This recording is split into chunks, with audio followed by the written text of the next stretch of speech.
Alright. Another day, another reaction video ka Sunrise. Ito, grabe. Actually, nakita ko tong post na to sa Facebook. Nakakatuwa, no?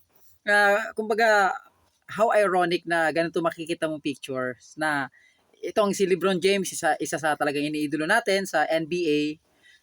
World athlete po ito. Talagang sikat na sikat. Imagine yung buong career earnings niya, guys. $563 million lang. Yung sweldo niya po yan sa paglalaro. Siyempre, bukod pa yung mga advertisement, bukod pa yung mga sponsorship, whatsoever. So, $563 million. Imagine mo itong si Saldico Di Umano. Itong kinita niya sa loob lamang ng 3 taon $601 million.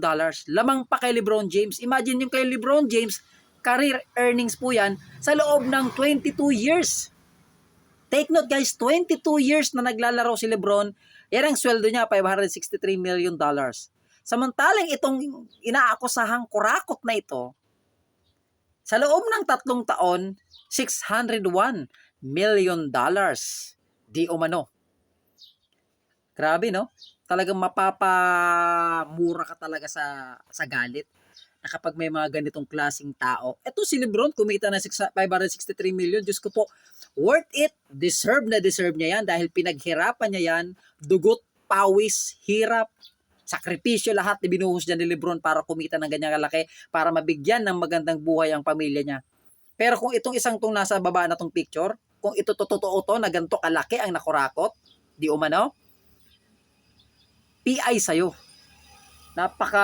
Siguro pag totoo yan, nakurakot ganyang kalaki, nandito pa sa lupa yan, sinusunog na yung kaluluwa niya sa impyerno sigurado. Kung totoo yan kung totoo yan. Wait, I think parang gano'n na nga eh. So, alam mo yun, nakaka-frustrate na may makikita tayo ng ganyan.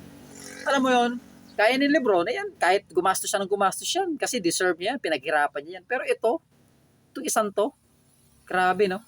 Talagang worse na talaga ang corruption sa bansa. Kaya dapat talaga may pasana ang death penalty para masampulan itong mga kurakot na ito. Kahit anong apelyido, sino man yan, as long as mapatunayang kurakot, ibitay. Firing squad, lethal injection, silya elektrika, it doesn't matter. Ang importante, maparusahan. Di ba? Another day, another reaction video, guys. Please follow for more updates. And huwag niyo pong kakalimutang mag-like and share sa ating mga video. God bless, and God bless the Philippines.